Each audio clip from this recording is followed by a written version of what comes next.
In this lesson, we will finish with the topic of legal and regulatory framework. The last theme is about blocked persons lists.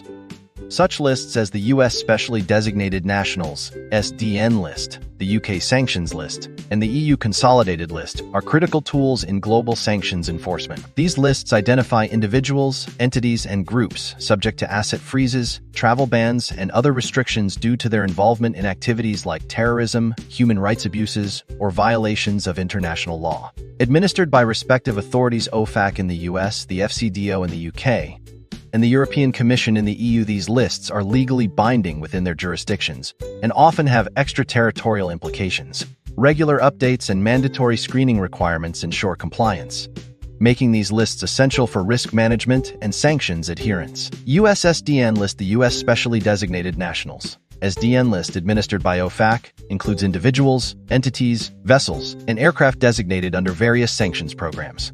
It imposes a legal effect of asset freezes and transaction prohibitions for US persons, with the 50% rule extending these restrictions to unlisted entities owned 50% or more by SDNs. Unlike the SSI list, which imposes sectoral restrictions, the SDN list enforces full blocking measures. UK Sanctions list. The UK Sanctions list, maintained by the Foreign, Commonwealth and Development Office (FCDO), consolidates all UK autonomous and unimplemented designations under SAMLA 2018. It includes asset freezes, travel bans, and sectoral measures, diverging from EU and unlists post-Brexit to serve as the sole screening source for UK compliance.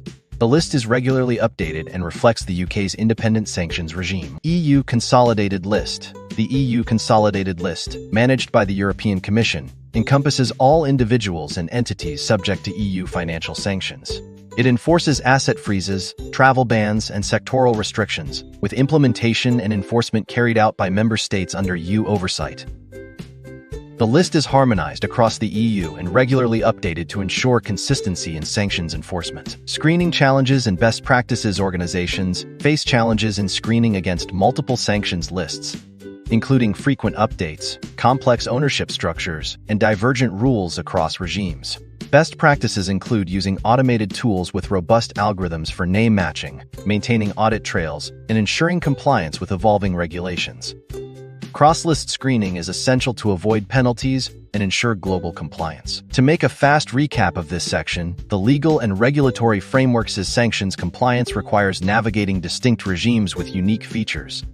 OFAC US enforces aggressive extraterritoriality, secondary sanctions, and the strict 50% rule with aggregation. The EU maintains harmonized sanctions with a broad control test and employs the blocking statute to counter US extraterritorial reach. The UK, following Brexit, operates with full autonomy, enforcing strict liability and nuanced aggregation and control rules. Meanwhile, the UN sanctions are universal but rely on national implementation and do not impose secondary sanctions.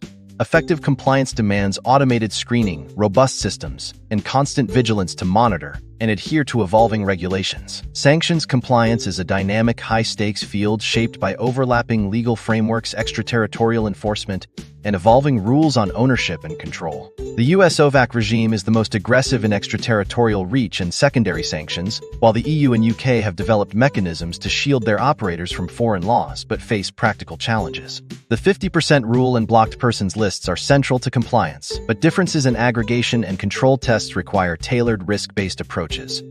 Robust screening, beneficial ownership analysis, and ongoing monitoring of regulatory changes are essential for effective global compliance.